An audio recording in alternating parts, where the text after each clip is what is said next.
Je ne sais pas pourquoi, ce matin-là, alors que je traversais les pavés luisants de la rue Joseph Vernet, un pressentiment m'a saisi, comme une brume glaciale qui s'immisce sous les vêtements. Il m'a semblé que j'avais oublié quelque chose chez moi. Un rien, un détail, ou peut-être une urgence que mon esprit refusait encore de nommer. Je revenais du marché des Halles, panier plein de figues fraîches, de thym et de cette tapenade que je prends toujours chez le même petit producteur depuis des années. La lumière d'Avignon filtrait entre les platanes comme des doigts timides, caressant les murs ocre. Arrivé devant la maison, cette bâtisse en pierre claire que mon cher Henri et moi avions restaurée au fil de notre vie commune, j'ai eu une hésitation. Le portail était entr'ouvert. Céline devait être passée. Elle avait la clé, bien sûr. Depuis qu'elle était petite, elle avait toujours su entrer ici comme dans un refuge. Je lui avais souvent répété qu'elle était ma fille de cœur, la fille que je n'avais jamais eue. J'entrai donc, rassurée par cette pensée, jusqu'à ce que je perçoive un murmure étouffé venant du salon. Je m'approchai à pas feutrés, sans même vraiment y penser, et là, la voix de Laurent. Une voix que je connais bien, grave, légèrement traînante. Il disait « Il faut accélérer, Céline. Si on attend, elle va encore nous échapper. Elle est distraite, elle vieillit. Ça devrait suffire pour convaincre le juge qu'elle ne peut plus gérer ses affaires. » Je me suis figée. Mon cœur cognait si fort que j'eus peur qu'il l'entende. Céline a répondu, sa voix douce mais nerveuse. « Je sais, mais ça me rend malade. Tati Élise m'a tout donné. J'ai l'impression de la trahir. » « C'est pas une impression, c'est un fait, » avait rétorqué Laurent sèchement.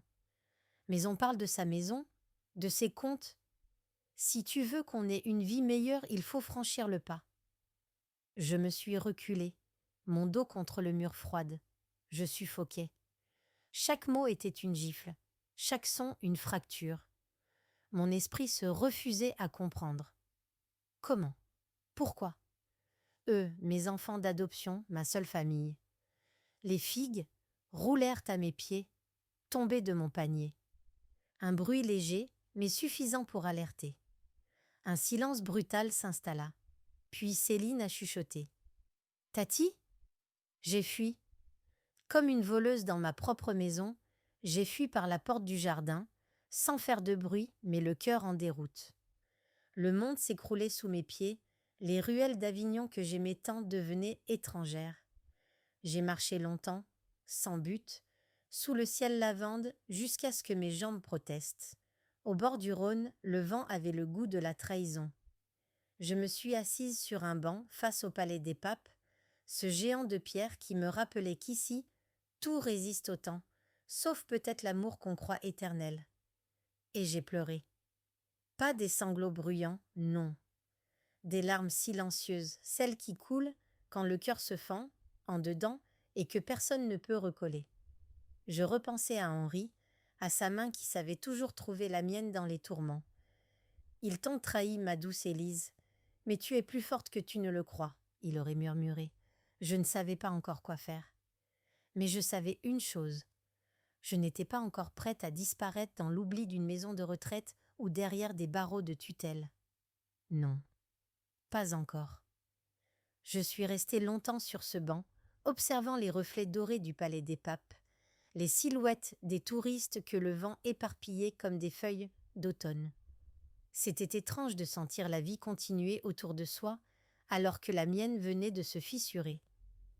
À 68 ans, je croyais avoir connu toutes les formes de solitude, mais celle-là, elle avait un goût inédit, celui de l'abandon prémédité.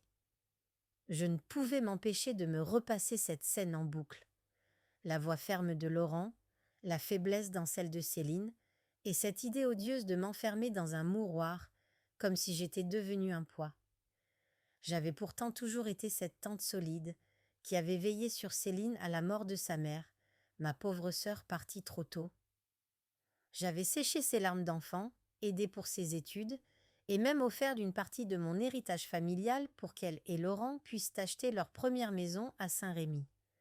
Je leur avais donné sans compter. Parce que l'amour, je l'avais appris avec Henri, ne se divise pas, il se multiplie. Je rentrais chez moi à la nuit tombée. Chaque pierre de la façade semblait me dévisager, me rappelant que cette maison n'était pas qu'un bien matériel, mais un recueil de souvenirs. Dans l'entrée, mon panier renversé témoignait encore de ma fuite. Je le ramassais lentement, remettant les figues une à une, comme si réparer ce désordre pouvait recoller les morceaux de mon cœur. Je n'ai pas dormi cette nuit-là. J'ai tourné dans mon lit, les yeux grands ouverts, fixant le plafond où dansaient les ombres des platanes. Je revoyais Henri, sa silhouette imposante et douce à la fois, ses conseils murmurés dans les heures sombres. Il aurait su quoi faire, lui. Il m'aurait prise dans ses bras en disant « Ma belle Élise. »« Élise, laisse-les, nous avons l'un l'autre. » Mais il n'était plus là. Parti depuis 7 ans, son fauteuil au salon restait vide, mais imprégné encore de son parfum de bois ciré et de lavande. Je me suis levée à l'aube. Les premières lueurs du jour filtraient à peine que je préparais du café, le geste mécanique presque rassurant. Il me fallait un plan. Je n'étais pas sénile, malgré mes oublis parfois, mes lunettes posées là où je ne les retrouvais plus. Je restais lucide, en pleine possession de mes moyens, mais eux, ils allaient tenter de prouver le contraire.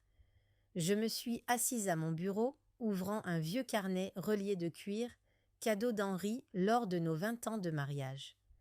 J'y écrivis cette phrase.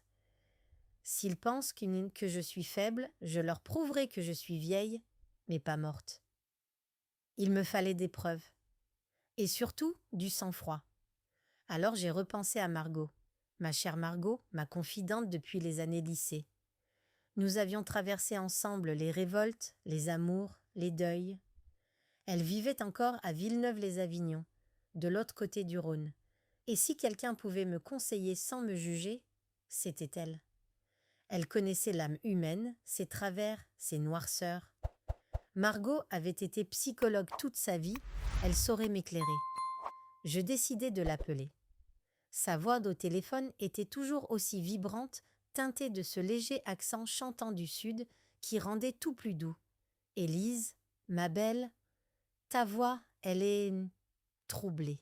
Dis-moi tout. » Je lui racontai, les mots sortant de moi comme une rivière retenue trop longtemps.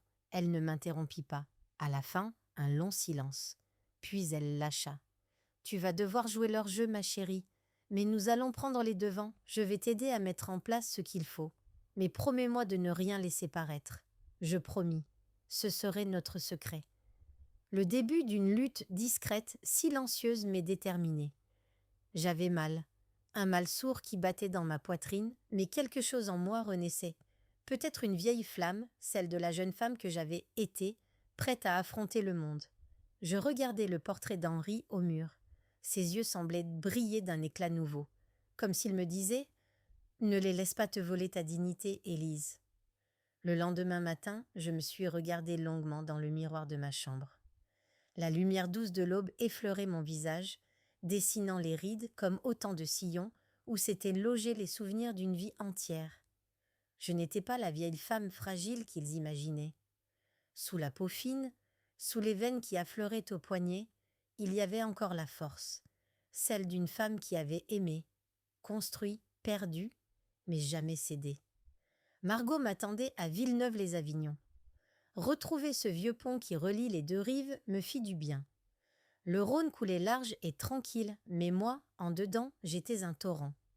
J'arrivai chez elle, une petite maison basse entourée de rosiers qu'elle soignait avec l'amour qu'elle n'avait jamais pu donner à des enfants.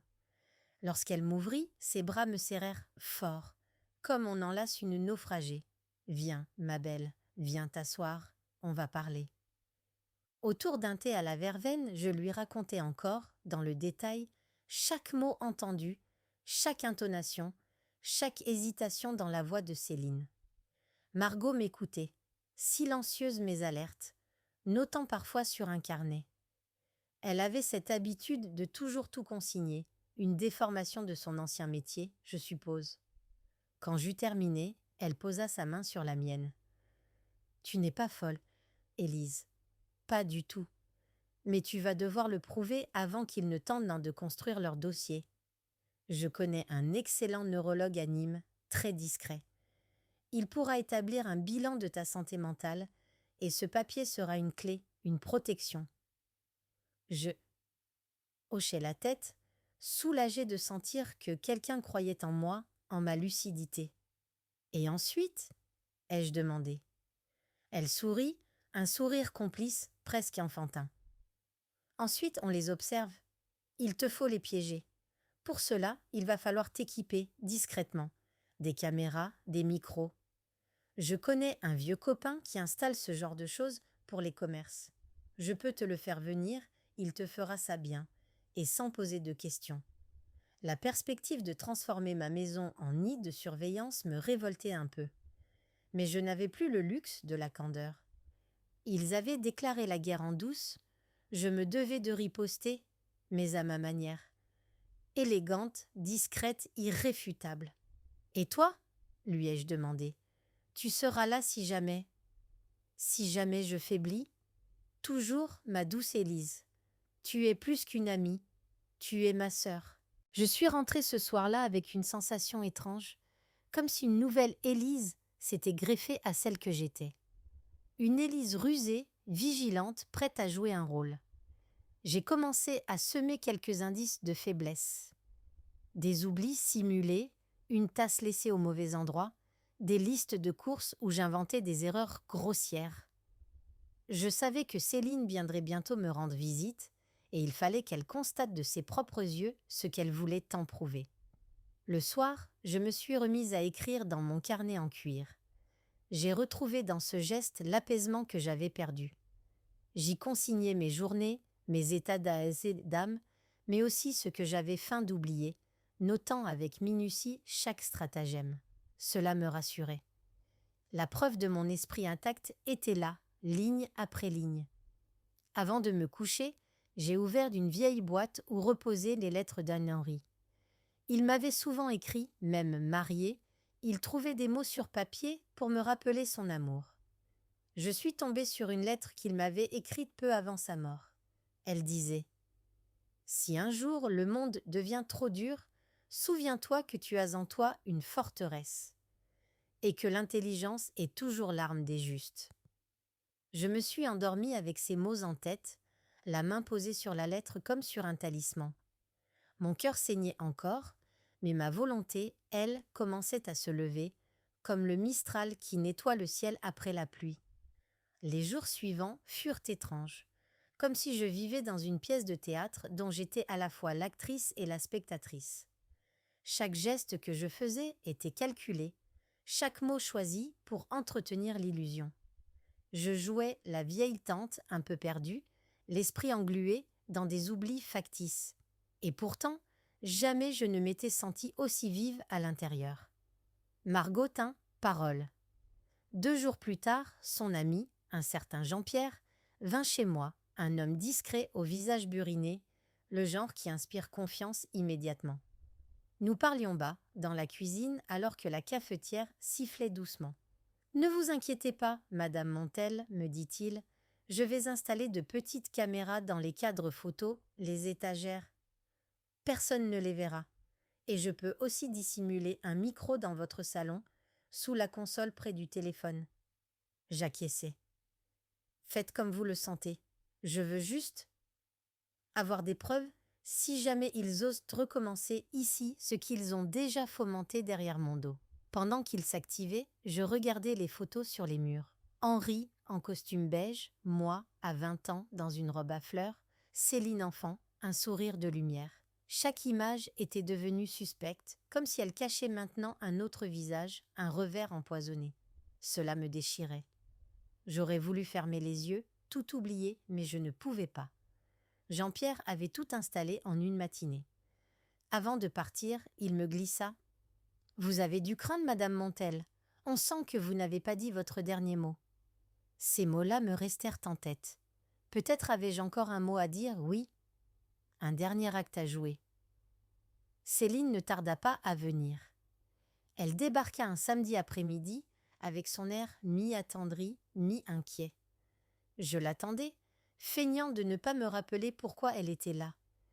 Elle me prit les mains. « Tati, tu as l'air fatiguée ces temps-ci. Tu vas bien? Tu manges bien ?» Je baissai les yeux, la voix traînante. « Oh, tu sais, l'âge. Parfois j'oublie des choses. J'ai laissé brûler la casserole hier. J'ai encore mélangé les jours de la semaine. » Je la regardai du coin de l'œil. Elle fronça à peine les sourcils, mais je vis dans ses prunelles une lueur, une satisfaction cruelle et furtive. C'était donc vrai. Elle guettait mes failles. Elle resta un moment, m'apportant un cake aux fruits, parlant de banalité. Mais moi, derrière chaque phrase, j'entendais l'écho de leur complot. Avant qu'elle ne parte, elle lança avec douceur « Je pourrais venir plus souvent, tu sais, pour t'aider à organiser tes papiers, tes affaires. » Je hochai la tête, l'air reconnaissante. « Ce serait gentil, ma chérie. » Quand elle quitta la maison, je restai debout derrière la fenêtre, la regardant s'éloigner dans la rue des Teinturiers. Le parfum de la trahison était désormais partout, même dans l'air tiède d'Avignon. Margot m'appela le soir même. « Alors, comment s'est passée sa visite ?» Je lui racontai tout, les phrases, les regards. « Elle joue encore à la gentille nièce, mais je crois qu'elle note déjà mes moindres oublis, dis-je. »« Parfait, continue. D'ailleurs, j'ai pris rendez-vous pour toi chez le neurologue à Nîmes vendredi prochain. Il est de confiance. Avec son bilan, on aura la preuve que ta mémoire n'est pas aussi défaillante que tu le fais croire. » Je me sentis rassurée. La route était encore longue, mais chaque pas me rapprochait de ma dignité retrouvée. Le soir, dans ma chambre, j'ai allumé une bougie à la lavande. Henri aimait cette odeur. Je lui ai parlé à voix basse, comme je le fais parfois quand l'absence est trop lourde. « Tu vois, mon amour, je me bats. Pour moi, pour nous, pour que cette maison ne soit pas souillée par leur cupidité. » Et dans la flamme qui vacillait, j'ai cru voir ses yeux me sourire. Le vendredi matin, je pris le train pour Nîmes, le cœur battant sous ma poitrine qui, parfois, peinait à suivre mes pas rapides. J'avais pris soin de noter l'adresse du cabinet dans mon vieux carnet à couverture bleue. Le nom du neurologue, le docteur Clément Rouvier, était griffonné en lettres penchées. Margot m'avait prévenu. Il était discret, sérieux, et surtout, il connaissait les effets insidieux des manipulations familiales. Le train roulait doucement, traversant les paysages vallonnés du Vaucluse. Les vignes s'étendaient sous un ciel pâle, et je me surpris à me perdre dans ces lignes régulières de ceps, comme si chaque rangée racontait l'histoire d'un labeur patient. Je me sentais pareil à ces terres, labourées, blessées, mais encore fertiles. En arrivant au cabinet, je fus accueillie par une jeune secrétaire polie qui m'installa dans une salle d'attente claire et silencieuse. Je m'assis, observant les toiles abstraites au mur, des formes enchevêtrées de bleu et de gris, comme un reflet de mon propre esprit, en désordre apparent, mais toujours vivant. Le docteur Rouvier m'appela enfin. Il était jeune, la quarantaine à peine, mais son regard avait cette acuité qui déshabille l'âme sans brutalité. Il m'invita à m'asseoir dans son bureau boisé, au parfum de cuir et de livres anciens. « Margot m'a parlé un peu de vous, Madame Montel, mais je préfère que vous me racontiez vous-même pourquoi vous êtes ici. » Je lui exposai tout, depuis ma découverte derrière le rideau jusqu'à mes doutes, mes douleurs, et la peur de perdre non seulement mes biens, mais surtout mon autonomie, ma liberté de femme. Il m'écoutait en silence, les doigts entrelacés sous son menton, puis hocha la tête. « Vous faites bien de prendre les devants, nous allons faire un bilan complet. Je veux m'assurer de tout, mémoire, fonction cognitive, attention. Nous prendrons le temps. » Ce fut une série de tests, de questions, d'exercices. Il me demanda de répéter des séries de chiffres, de dessiner une horloge, de retrouver des mots perdus dans ma mémoire. Je jouais le jeu, concentré, parfois amusé par ces défis qui, loin de m'humilier, me redonnaient confiance. J'étais encore capable, plus que je ne le croyais moi-même. Quand ce fut terminé, il me regarda droit dans les yeux avec cette gravité bienveillante propre au bon médecin. Madame Montel, votre mémoire est extrêmement et normale pour votre âge. Vous avez de légers oublis, mais rien de pathologique. Et surtout, votre esprit est remarquablement vif. Je vais vous faire un certificat détaillé attestant de vos capacités mentales. Ce sera un précieux document si quelqu'un tente de remettre cela en question. Je le remerciai, ému. Avant de partir, il ajouta : « Mais permettez-moi un conseil. Vous êtes une femme cultivée, vive. Ne laissez pas la peur ronger votre confiance. Continuez à stimuler votre esprit, lisez, écrivez, créez. C'est la meilleure arme contre le doute, qu'il vienne de vous ou des autres. » Je quittai son cabinet avec ce précieux papier dans mon sac, comme un bouclier invisible.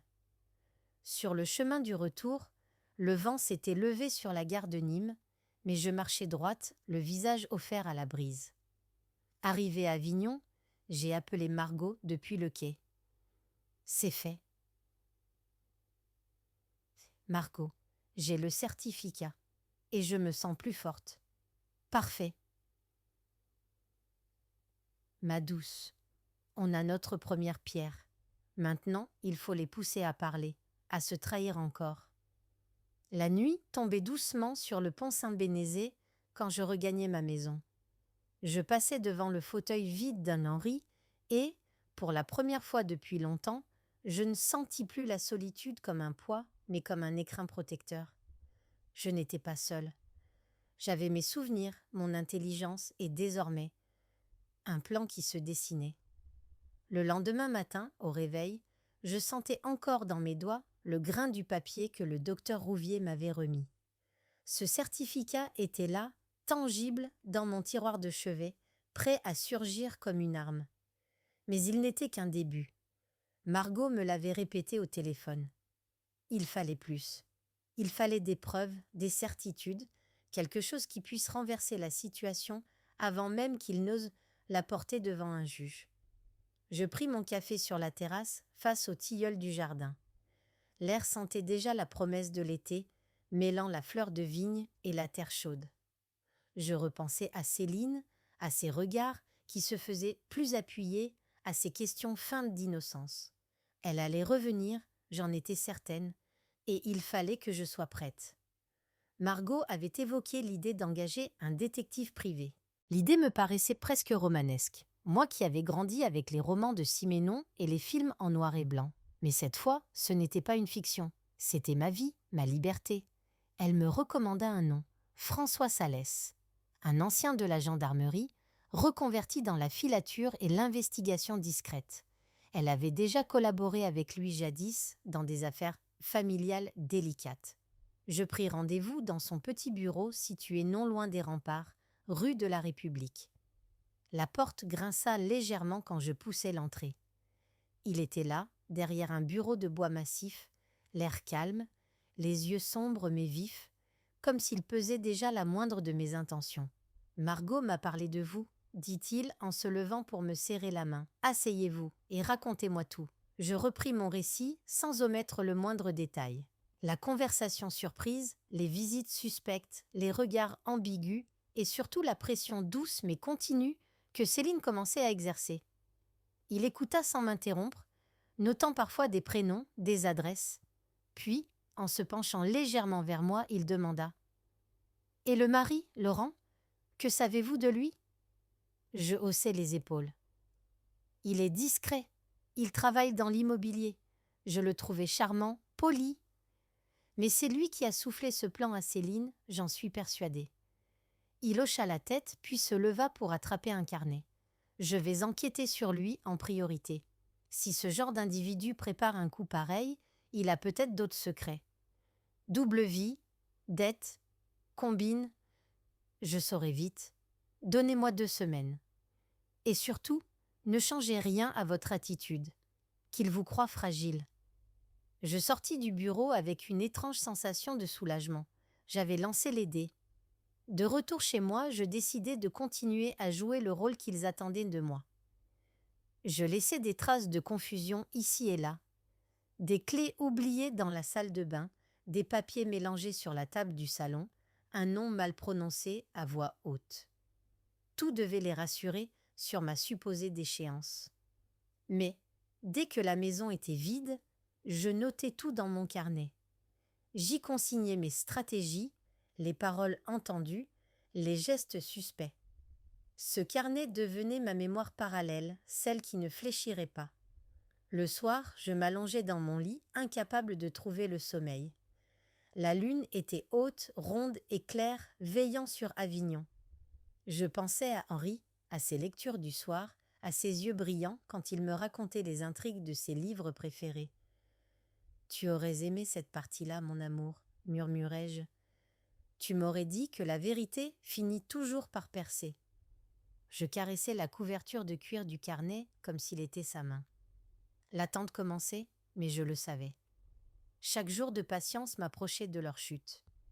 Les jours s'étiraient, lentement, avec cette lourdeur particulière que connaît celui qui attend des nouvelles sans savoir quand elles viendront. Chaque matin, je parcourais la rue des Teinturiers, prétextant une promenade, mais en vérité, je tentais de chasser la tension qui m'étreignait.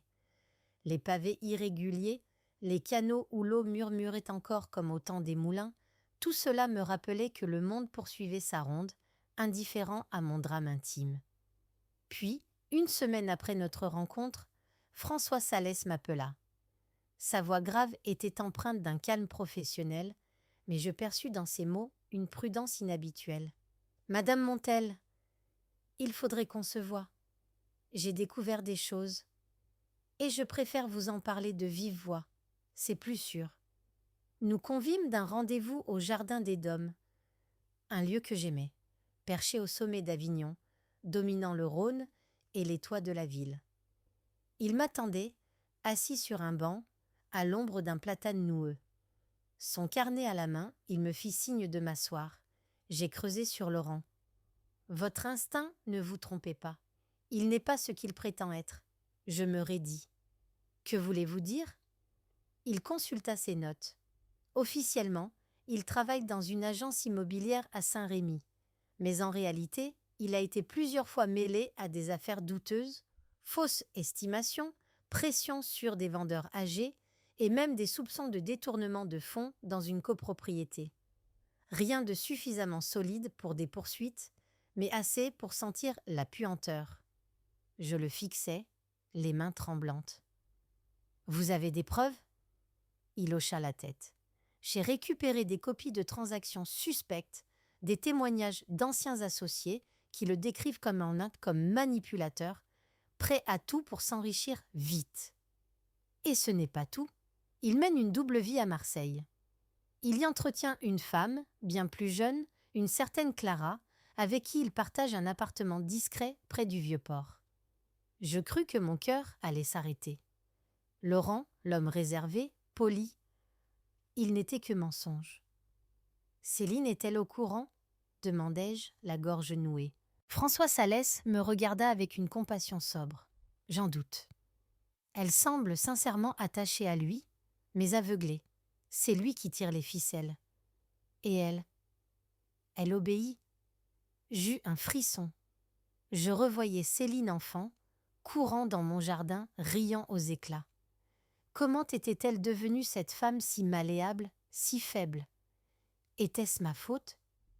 Lui avais-je donné trop de confiance, trop de tendresse au point qu'elle ne sache plus se tenir droite sans quelqu'un pour la diriger ? François me sortit de mes pensées. Je vais continuer à creuser, notamment sur cette Clara. Il faut comprendre ce que Laurent espère vraiment de tout cela. Mais vous avez déjà de quoi les confronter. Je hochai lentement la tête. Mais au fond de moi, je savais que le moment n'était pas encore venu. Pas tout de suite. Je voulais encore comprendre Céline. Était-elle complice pleine ou victime aveuglée ? Continuez, s'il vous plaît, insistai-je. Je veux tout savoir. Il rangea son carnet, puis me tendit un regard sérieux. Vous êtes courageuse, Madame Montel, mais prenez garde. Quand on déterre des secrets, parfois ils cherchent à vous enterrer avec eux. Je rentrai chez moi bouleversée. Le pont Saint-Bénézé semblait plus vieux que jamais, comme s'il pliait sous le poids de mes découvertes. Dans la maison, tout me paraissait désormais suspect. chaque meuble, chaque objet que Céline avait touché. Je me suis enfermée dans mon bureau, carnet ouvert. J'y écrivis fébrilement. Laurent est un serpent. Céline, je ne sais plus. Est-elle la proie ou l'acolyte? Et cette nuit-là, pour la première fois depuis des semaines, j'ai rêvé d'Henri. Il se tenait au seuil de la maison, le visage grave, et me murmurait « Ne leur laisse pas la clé. Pas encore. Pas comme ça. » Je me suis réveillée avec ces mots gravés dans la tête comme une injonction. Je ne pouvais pas rester ainsi, ballottée entre la colère et le doute. Il me fallait confronter Céline, non pas frontalement, pas encore, mais assez pour sonder son cœur, pour comprendre jusqu'où s'étendait sa trahison. Était-elle encore sauvable? Ou déjà engloutie dans les eaux troubles où Laurent la guidait comme une marionnette? Je l'invitai donc à déjeuner. Une demande anodine, un simple « viens donc partager une ratatouille », comme au bon vieux temps. Elle accepta aussitôt. Cela m'arracha un sourire amer. Elle croyait que le poisson était ferré, que la vieille tante affaiblie n'avait plus que les souvenirs pour compagnie. Je préparai la maison comme avant. La nappe brodée que ma mère m'avait laissée, l'argenterie un peu ternie mais précieuse, et surtout ce parfum de lavande et de savon de Marseille qui habite chaque pierre de cette demeure. Si c'était un piège, je voulais qu'il soit tendre et feutré à mon image. Quand elle arriva, Céline avait ce sourire lumineux, celui qu'elle arborait enfant quand elle voulait cacher une bêtise. Je la regardai entrer, poser son sac avec ses gestes gracieux, comme si tout était encore simple. « Ça sent comme chez Mémé, » dit-elle en inspirant profondément. « Ça me rappelle tant de choses. »« Moi aussi, » répondis-je doucement. « Viens, installe-toi, nous avons mangé. » Elle parlait de tout et de rien. La météo, le travail, ses projets avec Laurent. Elle évoquait leur envie de voyager, de partir en Toscane, d'acheter peut-être une maison à Gordes.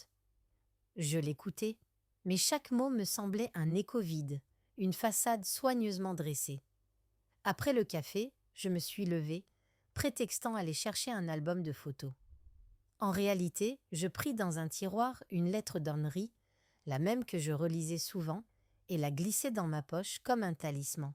Puis je revins vers elle, m'asseyant en face, les mains croisées. « Céline, dis-moi une chose, lui demandai-je en la regardant droit dans les yeux. Tu as confiance en moi, n'est-ce pas? » Elle eut un léger mouvement de recul, puis son regard se fit fuyant.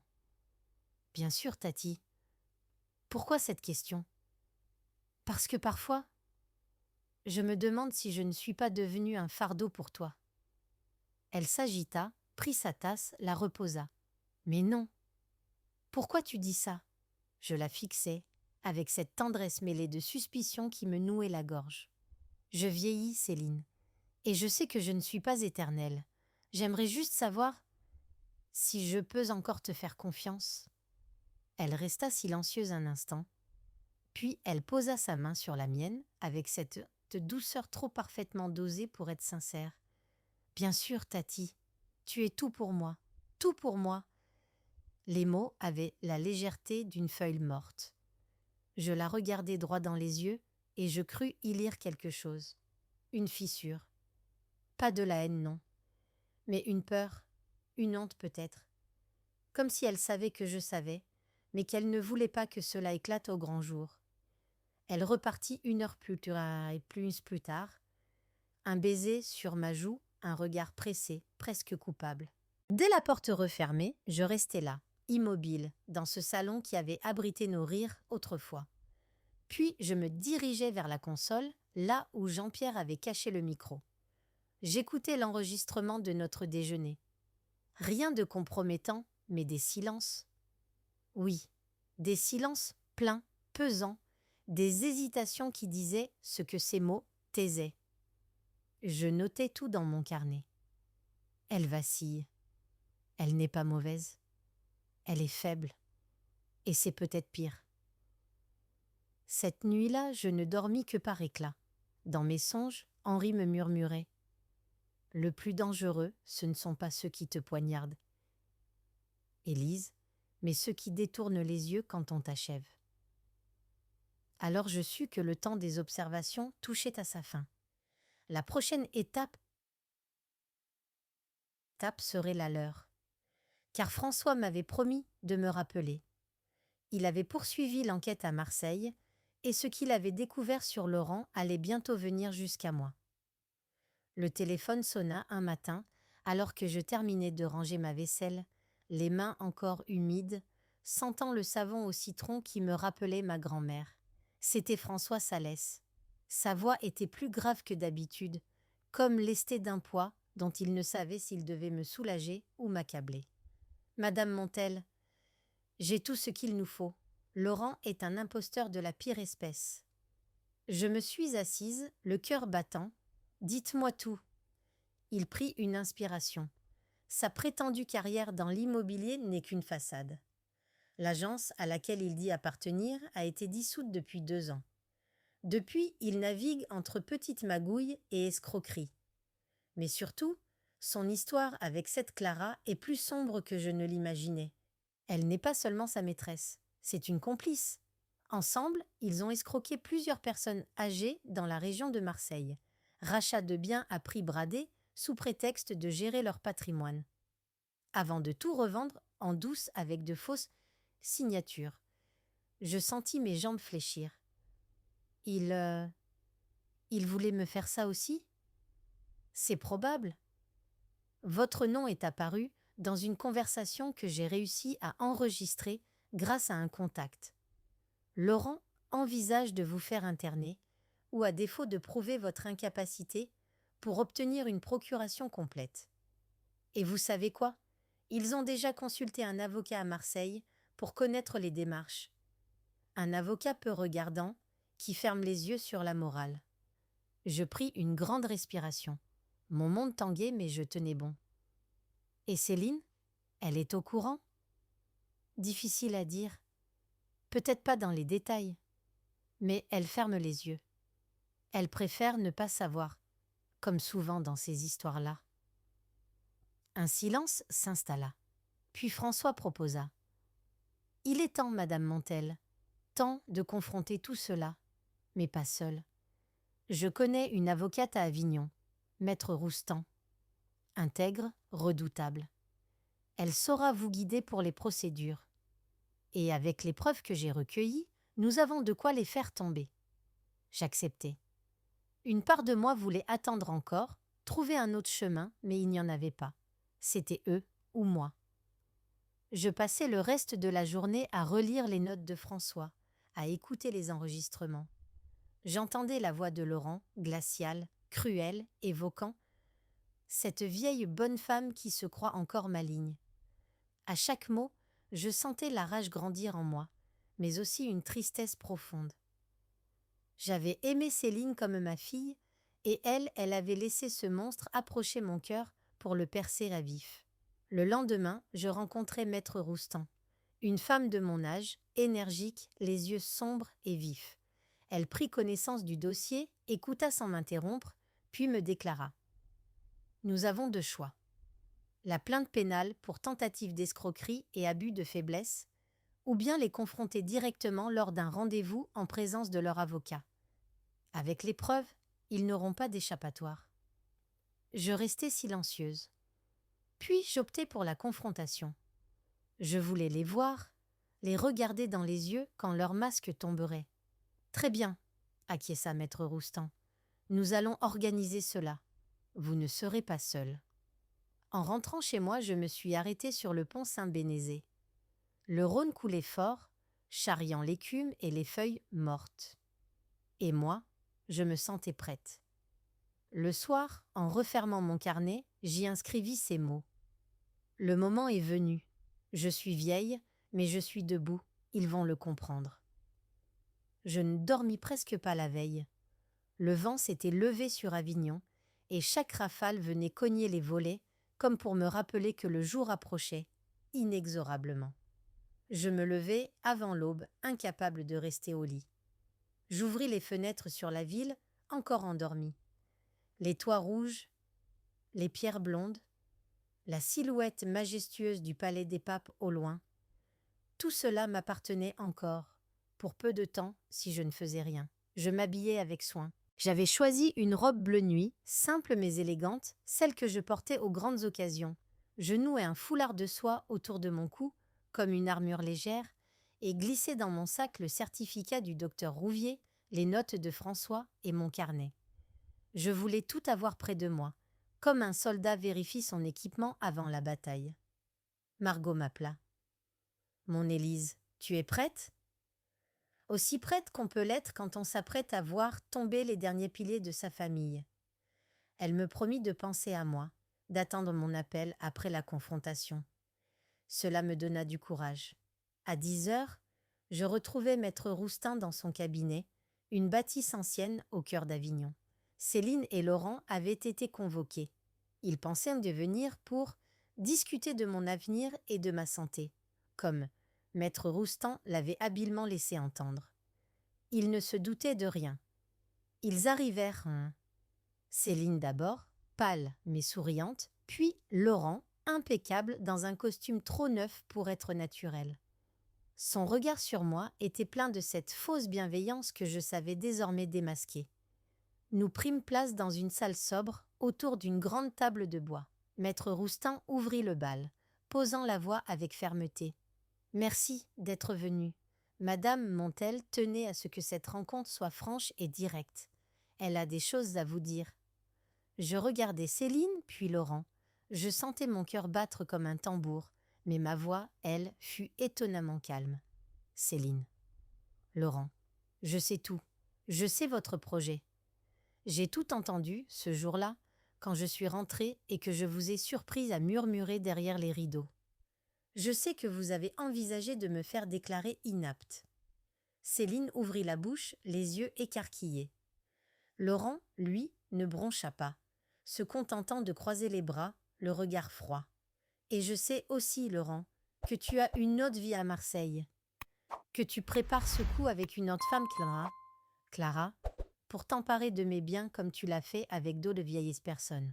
Un silence pesant s'abattit. Céline balbutia. « Tati, je ne comprends pas. » Maître Roustan posa sur la table un dossier épais. Voici les preuves. Enregistrement, témoignage, documents bancaires. Madame Montel est en pleine possession de ses moyens. Elle a un certificat médical que je joins également au dossier. Vous n'avez plus de prise sur elle. Laurent serra les poings, son masque tombait, et je vis enfin son vrai visage.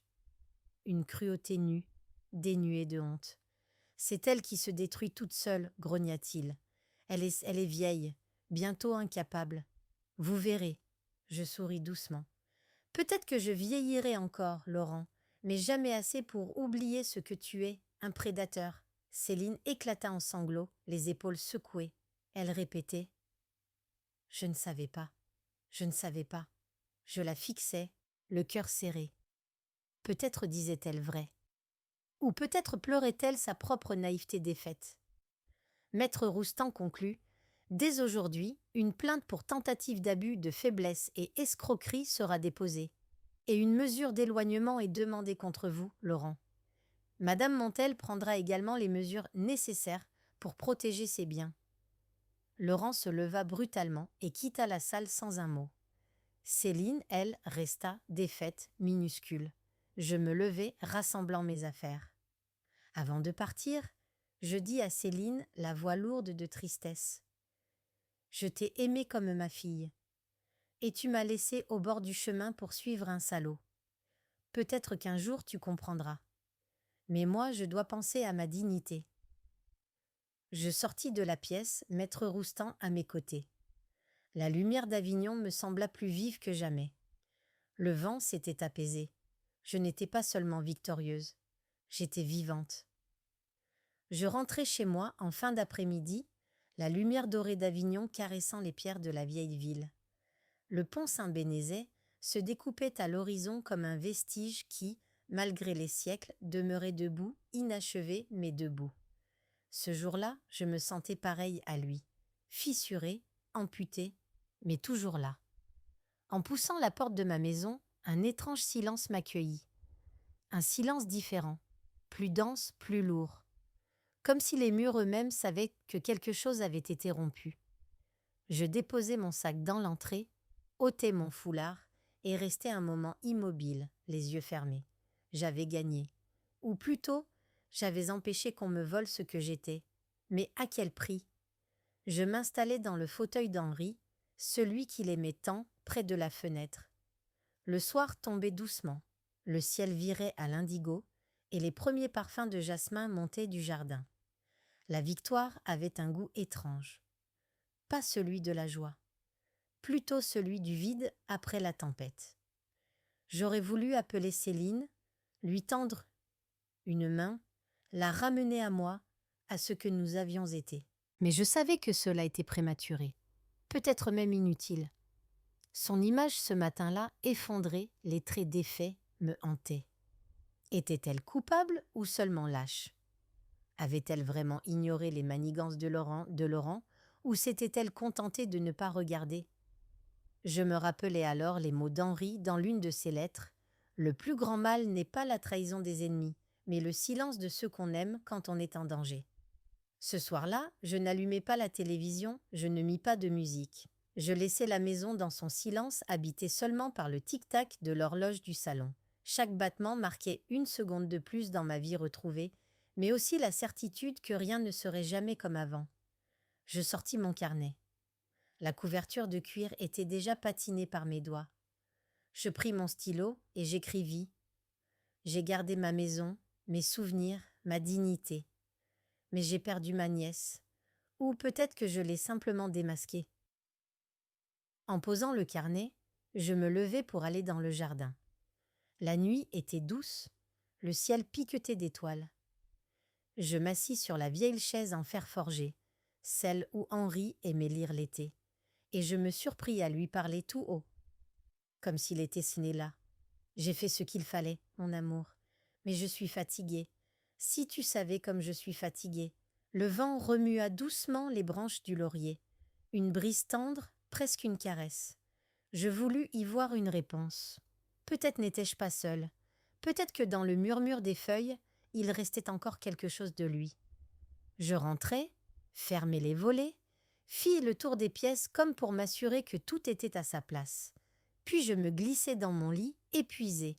Pour la première fois depuis longtemps, je dormis d'un sommeil lourd, sans rêve, sans sursaut. Mais au réveil, une certitude m'attendait.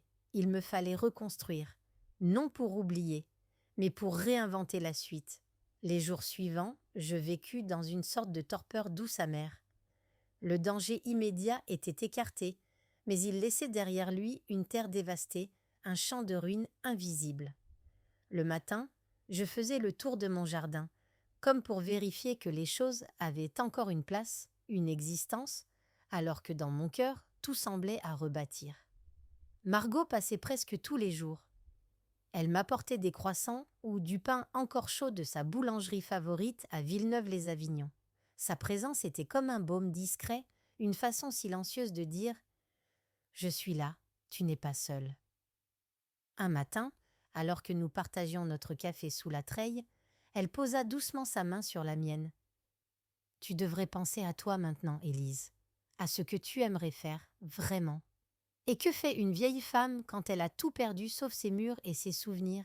lui dis-je avec un sourire triste. Elle crée, elle transforme, et surtout, elle transmet. Ce mot, transmettre, s'invita en moi et fit son chemin. Henri avait toujours parlé de cela. Laisser une trace, quelque chose de plus grand que nos simples vies.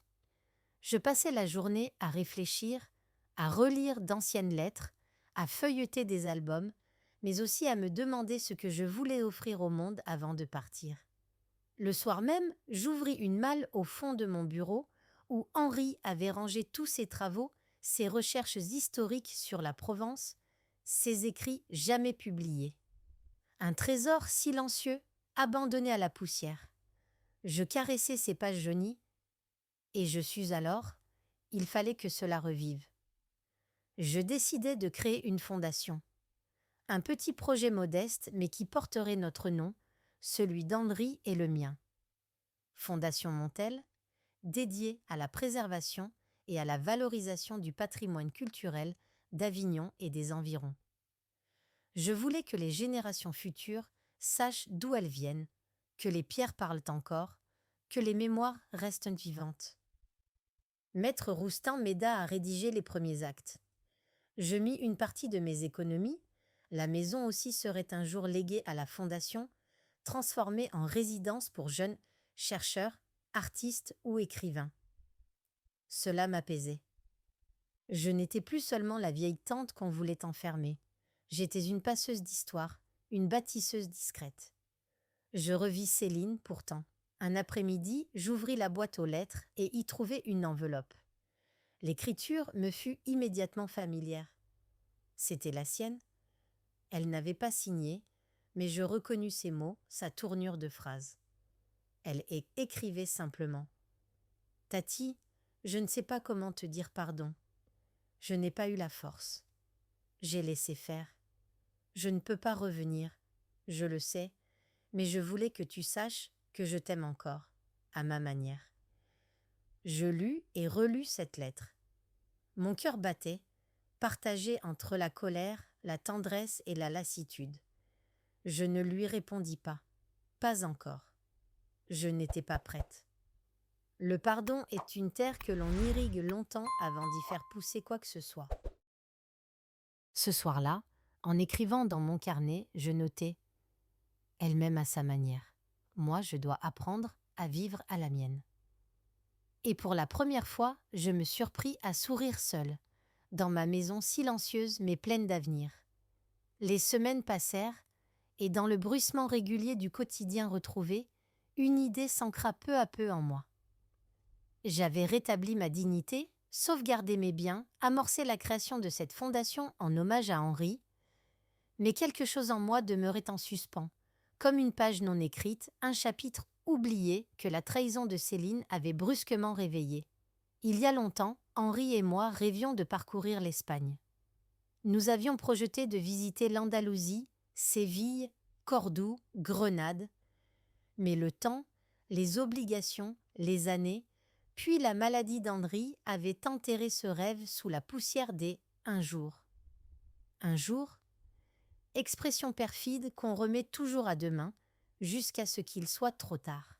Je pris la décision un matin clair. Le soleil entrait largement par la fenêtre du salon, et le parfum du café embaumait la maison. Je regardais la table dressée pour une seule personne, et je sus que c'était le moment. Il ne fallait pas attendre davantage. Margot vint déjeuner ce jour-là. Quand je lui annonçai mon intention, elle écarquilla les yeux, puis sourit avec cette joie simple et pure qu'ont les amis de toujours. « Tu vas partir seule ?»« Oui, répondis-je. Seule, mais pas vide. Je veux marcher dans ces villes dont Henri me parlait tant. Je veux voir l'Alhambra, sentir les ruelles de Séville, entendre le flamenco. J'ai besoin de me remplir de ce que nous n'avons pas pu vivre ensemble. » Elle me serra les mains. « C'est beau, Élise, c'est courageux. Ce n'est pas du courage, c'est une urgence. Je ne veux pas que ma dernière maison soit celle de mes regrets. » J'organisai donc ce voyage avec la minutie qu'on met à préparer une cérémonie intime. J'achetai un carnet neuf, cette fois à la couverture rouge grenat, pour y consigner chaque instant, chaque émotion. Je pris soin de préparer mon jardin, de confier mes affaires à Margot, de finaliser les statuts de la fondation avec Maître Roustan. Le jour du départ, je me tenais sur le quai de la gare d'Avignon TGV, valise à la main. Le Mistral soufflait léger, presque comme un encouragement. J'avais glissé dans mon sac la dernière lettre d'Henri, celle où il m'écrivait « Si un jour tu pars sans moi, emporte mon regard dans ta poche. » J'eus une pensée pour Céline. J'aurais voulu lui écrire, lui dire où je partais, ce que je m'apprêtais à accomplir pour moi-même. Mais je n'en avais pas la force. Le pardon viendrait peut-être, mais pas encore. Le train s'ébranla, emportant avec lui une vieille femme de 68 ans qui, pour la première fois depuis longtemps, se sentait légère. À la fenêtre, je regardais défiler les paysages de Provence, puis les montagnes au loin, et je pensais « Me voilà, Henri, je pars enfin, et je t'emmène. » Le voyage ne faisait que commencer, et je savais qu'au bout, je retrouverais peut-être un autre visage de moi-même, celui que la peur et la solitude avaient tenté d'enterrer. Séville me parut d'abord irréelle. Cette lumière chaude, presque irrévérencieuse pour une femme qui venait du Mistral et des pierres blondes d'Avignon. Là-bas, tout semblait ocre et or, comme si même les murs avaient bu le soleil à s'en enivrer. Les premiers jours, je marchais sans but précis, simplement porté par les ruelles étroites de Santa Cruz, les patios débordants de géraniums, les parfums de fleurs d'oranger qui flottaient à chaque coin de rue. Je n'avais pas peur d'être seule. Mes jambes, bien qu'un peu plus lourdes que jadis, me portaient encore vaillamment. Je prenais le temps. Je m'arrêtais souvent pour écrire dans mon carnet grenat, noter les sensations, les couleurs, les sons. J'y écrivais aussi pour Henri, comme si chaque phrase était une carte postale qu'il lirait quelque part, là-haut ou en moi. Un soir, je me rendis à un spectacle de flamenco dans un vieux tablao. La salle était obscure, les poutres basses, et sur la petite scène, une femme s'est mise à danser. Elle frappait le sol avec une fierté brûlante, comme si chaque coup de talon était une déclaration de guerre au temps qui passe. Je me suis surprise à pleurer. Pas de tristesse, mais d'une forme de reconnaissance. Cette femme qui dansait, c'était un peu moi, vieillie peut-être, mais encore vibrante, encore digne. Je passais aussi par Cordoue, ses ruelles blanches, la majesté silencieuse de la mosquée cathédrale, et puis Grenade, l'Alhambra. Ah, l'Alhambra, comment vous dire? C'était comme entrer dans un rêve éveillé. Les jardins du Généralif, les arabesques de pierre, l'eau qui coule dans des canaux secrets. J'y ai passé des heures, seule, mais jamais esselée. Un après-midi, dans un recoin paisible du jardin, je m'assis à l'ombre d'un cyprès. Je sortis la lettre d'Henri, celle qu'il m'avait écrite quelques semaines avant sa mort. Je la lus à voix basse, comme une prière. « Ne reste pas prisonnière de nos souvenirs, ma belle Élise. Vis ce que nous avons rêvé, même seule, parce qu'alors je vivrai encore un peu à travers toi. » Je refermai la lettre et je me promis de continuer. Pas seulement ce voyage, mais la vie. Ma vie. Je pensais parfois à Céline. Parfois, la nuit, son visage me revenait, son sourire d'enfant, ses premiers pas dans mon salon, sa main dans la mienne. Et je me demandais, pourrais-je vraiment lui pardonner un jour? Était-elle ce pantin que Laurent avait manipulé? Ou bien y avait-il en elle une zone d'ombre qui avait toujours existé sans que je veuille la voir?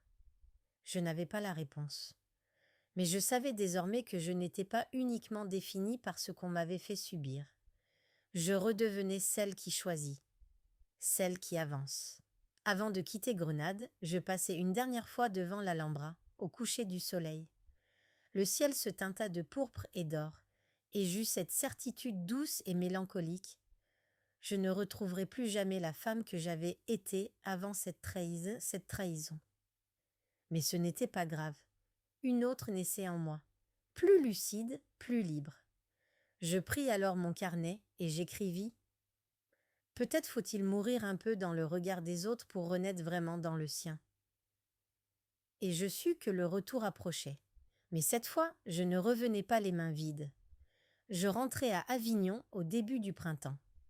La ville semblait s'être parée d'une lumière plus tendre, comme si le Mistral lui-même avait adouci ses bourrasques pour saluer mon retour. Le taxi me déposa devant ma maison, et pendant quelques secondes, je restai là, valise à la main, contemplant la façade familière. J'eus presque peur d'entrer, comme si j'avais laissé derrière cette porte la vieille Élise que j'étais avant de partir. Mais la clé tourna sans résistance, et la maison m'accueillit, intacte, avec ses odeurs de bois, de lavande et de souvenirs. Chaque meuble était à sa place, mais moi, je ne l'étais plus tout à fait. J'avais changé. Je le sentais dans mon dos un peu plus droit, dans mon regard qui n'attendait plus. Le lendemain, j'appelai Margot. Elle arriva le sourire aux lèvres, les bras chargés d'un panier de viennoiseries. Nous nous sommes installés sous la tonnelle, là où la glycine commençait à fleurir. « Alors ?» me demanda-t-elle en me servant du café. « As-tu trouvé ce que tu cherchais ?» Je souris doucement. « Pas exactement. Mais j'ai compris que ce que je cherchais n'était pas ailleurs. C'était en moi. Il me fallait juste m'en souvenir.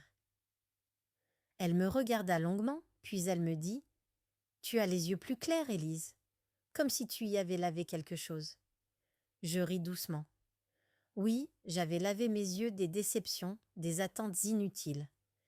Il restait en moi une plaie, certes, mais plus béante, plus vive. C'est ce matin-là que j'ai trouvé dans ma boîte aux lettres une autre lettre. La même écriture tremblait. Céline. Elle écrivait « Tati, je ne sais pas si tu accepteras jamais de me revoir, mais je voulais te dire que Laurent a été arrêté. Je l'ai quitté. Je suis partie vivre ailleurs.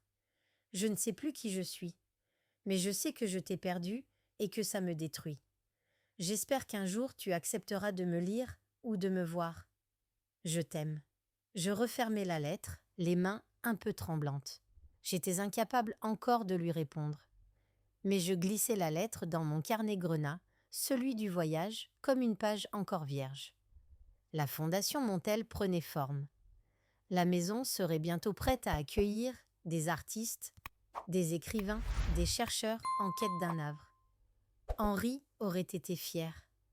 Moi, je sentais dans chaque pas, dans chaque choix, sa présence discrète, cette main invisible qui me poussait doucement. Un matin, en buvant mon café, je me surpris à écrire une dernière phrase dans mon carnet.